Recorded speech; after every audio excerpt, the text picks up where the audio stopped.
maglayag, papalapit at papalayo. Muling gunitain ang lahat ng kasakiman at pang-aabuso dulot ng panghihimagsik.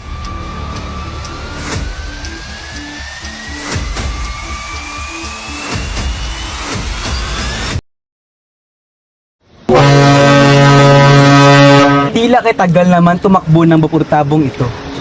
Hais, nakuha mo.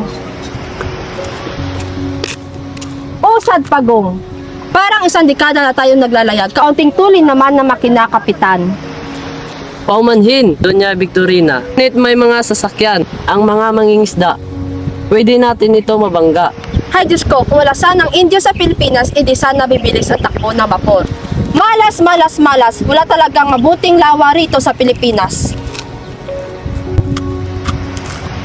Nais kong imungkahi ang pagpapagawa ng isang kanal upang hindi maaksaya ang lupa at makapagpapaikli pa ito sa paglalakbay. Anong panungkalang iyon? Tiyak na malaki ang halaga na gugugulin sa pagpapagawa at pagbabayad sa mga manggagawa. Wala itong pasahod sapagkat ito sa pilitang pagtatrabaho ng mga bilanggo, bihag, matatanda at mga binata. Maaaring magdulot ito ng himagsikan. Ngunit isang tigre kumagalit ang mga Pilipino. Ang Pilipinas noon ay malayo na sa Pilipinas ngayon. Mula tong Amerikano! Amerikano Negros! Kumusta si Kapitan Tiago? Tulad ng dati, ayaw pa rin magpagamot. Hindi ko rin lubos maisip kung saan nanggaling ang masamang gamot na iyon. Walang galang na po. Ngunit ito po isang uri ng halaman. Ito ay hindi isang gamot. Nakatutuklas pa lamang. Nakapanahonan, hindi ba Basilio? Sangayon ako sa sinabi mo, kaibigan. Tama, meron nga. Maiba ako. Kamusta nga pala ang pagtatag nyo ng Akademya ng Wikang Kastila? Handa na po ang lahat. May mga guro na at handa na rin pumasok ang mga mag-aaral. Mabuti kung ganun. Sana ay magtagumpay kayo sa inyong mga plano. Paano? Mauna na ako sa inyo. Kailangan ko nang pumunta sa itaas. Naiwan ko na kayo. Magandang araw sa iyo, Basilio. At sino naman yung kasama mo? Kababayan mo ba siya? Karangalan ko pong ipakilala sa inyo ang aking sarili, Ginoong Simon. Ako nga pala si Isagani. Hindi po Ginoo, ngunit magkalapit ang aming bayan. Bakit Ginoo? Hindi pa ba kayo nakakarating sa bayan nila? Yung hindi ako natutungo sa mga dalawigan. Ang mga tao doon ay hindi bumibili sa akin ng mga alahas. Sagay ko, mahirap ang mga tao doon. Ang hindi kami bumibili ng mga gamit na hindi namin kailangan. Ipagpaumanhin niyo, Ginoong Simon, kami ay mauuna na sa inyo.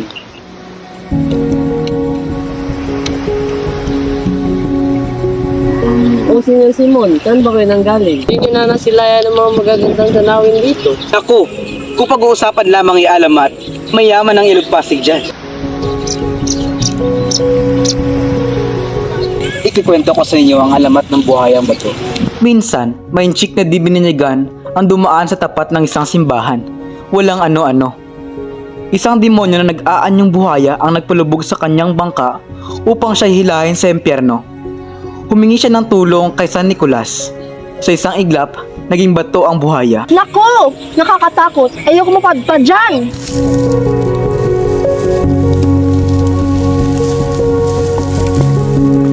Tabi Santales! Ano po sa atin, senyor? Sino bigay sa inyo ng paintulot na taniman ang lupang ito? Pag-aari ito ng mga praile!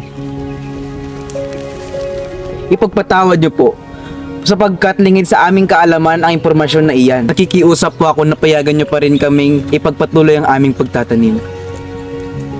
Sige, ngunit kailangan mo magbayad ng renta sa halaga ng 30 piso.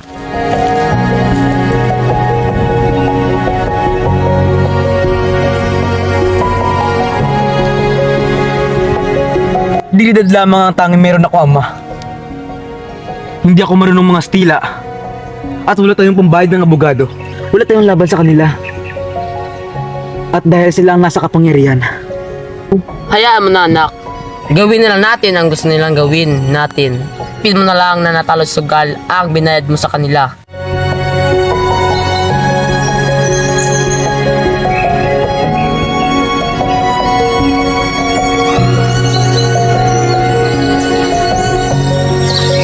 yata ang ating ani, kaibigan.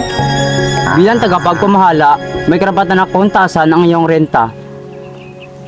Simula ngayon ay 50 pesos na ang ibabayad din sa akin. Sa iba na namin ibibigay ang sakang ito kung di kayo magbabayad. Dugo at pawis ang inalay ng aking pamilya sa lupaing ito. Kung kaya't wala kayong karapatan na kumuha ng anuman. Kung sa gayon, sa korte tayo magkita, Indio. Sino nagdaan yan? Dito sa limpo.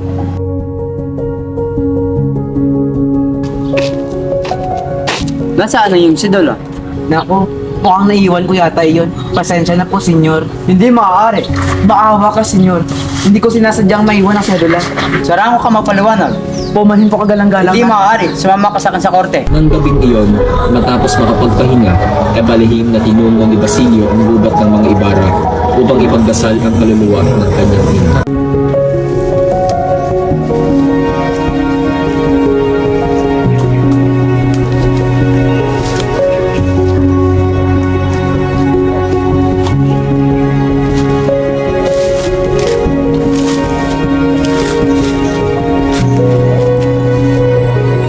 Napakatagal na pala mula nang inilibing ko sa lugar na ito ang aking ina.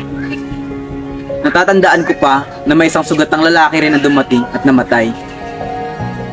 Ipinasunog niya sa akin ang bangkay ng aking ina at ng isa pang lalaki. At matapos ang lahat, ay binigyan niya ako ng konting pera at pinaalis sa pook na ito.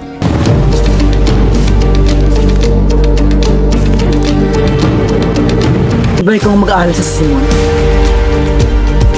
Ikaw nga. Maaari ko po ba kayong tulungan, Ginoo? Anong ginagawa mo rito? Kung hindi po ako nagkakamali, kayo po si Ginoong Crisostomo Ibarra, ang taong inaakalang patay na. Nabatid mo ang nag-iisang lihim na maaari maging dahilan ng aking kasawian at sisira sa aking mga balak. Dapat na kitang patayin para sa kaligtasan at alang-alang sa dakila kong layunin. Kung ba naiisip na dahil dito maaari kang masawi sa aking kamay? Iba ang pagkakakilala ko sa iyo, Ginoong Simon. Pagkakatuklas mong ito sa aking lihim ay malaking banta sa akin. Pagkakabunyag nito ang sisira sa mga plano ko. Sa plano kong paghihiganti, sa plano kong matagal ko nang pinaghandaan. Ngunit hayaan niyo bang muli kayong matulan ng filibustero?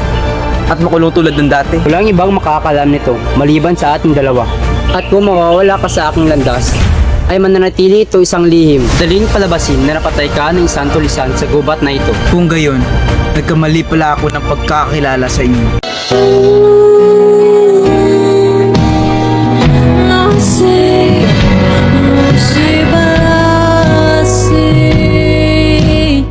Ang aking hinihingi ay hindi naman sunod na sobra.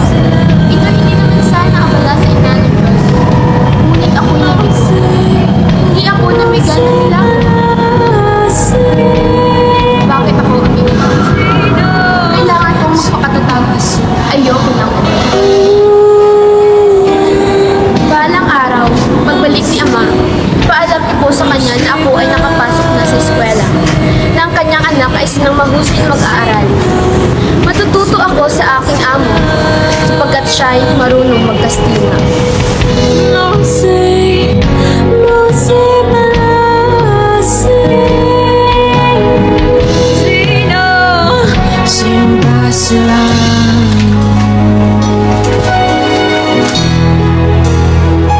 Isa kang kaawang-awang nilalang. Dalaga ka na, ngunit hindi ka pa rin marunong kung paano ang tamang pagdarasal. Mabuti na lang at napunta ka sa aming poder, dahil maliligtas ka na sa walang hanggang pagkasunog sa apoy. Siguro nga ay binigyan ang pamilya mo ng problemang matitindi para may lapit kita sa Diyos. Basahin mo ng 5 beses ang libro ni Tandang Basyong Maunat. Makakatanggap ka ng indulgensya. Sinasabi ko sa iyo,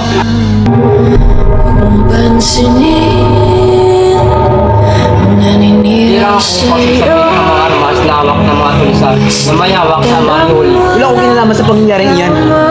Sinabi ko lamang na may armas na hawak ang mga tulisan.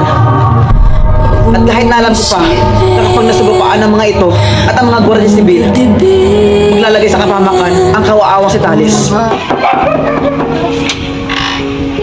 Talis Buro, magandang araw sa iyo, kaibigan. Magandang araw, Ginoong Simon. Ano po sa atin? Paano bang dito muna ako manuloy ang pansamantala? Aari po, Senyor Simon. Subalit paano kung may mga tulis na nagmamanman? maaari po kayong mapahamak. Huwag kang mag-alala, Thales. Sapat ng revolver na ito. Ang gaganda ng mga alahas. Gusto ko pang bumili ng mga singsing para sa berhen ng Antipolo. Teka, nasan nga pala si Holly? Ayun, iniwan ko sa bahay. 5 beses na binabasa ang aklat sa pagdarasal. Balit ni Isay, wala pa rin siyang nasasaulo. Pero wisyo talaga. Naku, kaya ano na? Sinang-sinang, ano nga bang alas na meron ka?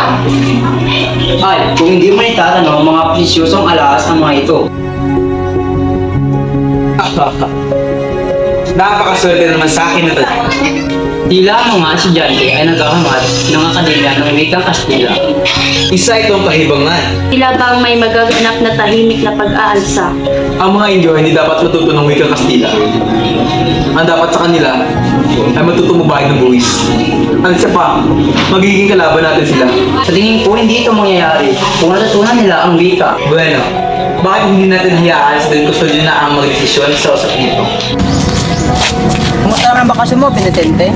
Nakapag-alo ka ba ng mabuti? Siyang tunay. Ako ay nakapag-aliw. At ikaw? Alam mo ba nung sumama ko kay Padre Camura? Ay wala kaming yatupag kundi ang mga rana ng magagandang babae. Minsan ay nandoon ng kasintahan ni Basilio.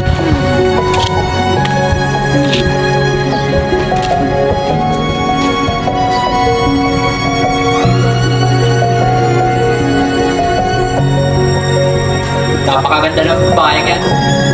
Sabihin rin sa profesor, may sakit ako. Sundan mo lang ang babae ko. Ikaw! Di wala ka nagsunod. Napakatukin mo. Napakatamad mo. Kung ang ibawa ka sa lamin, ay siyang sa lamin. Bali walang harapan. Ang halaga ay siyang likuran. Tama ba? Consido, Padre. Mahina po ba doon? Kung kakagdating, ang asuki at kapalitan ng bibigka, anong meron? Kasi turuan mo nga ako. Aray! Ikaw, ano nga ulit pangalan mo? Placido Penitente po. Placido Penitente. Mas lalo ako sa iyo ang Placido Suplado. Paano kaya na Penitensya ang iyong pangalan? Valencia, Adomo, Pasensya, Pedroso, Pinado, Pilaes, Penitente. Labing limang kambliban. Di pa ako lumiliman ng mahigit na 4 na araw, Padre. Piloso po, Mitapisco, di mo mabatid na maaari kumiban sa klase ngayon, saan mo siya naroon ay wala siyang alam. Piloso po, Patron. Tama na, Padre. Maaari niyo akong markahan ng kahit anong mamarka. Ngunit wala kayong karapatang umanglahi sa akin. Inyo na yung klase.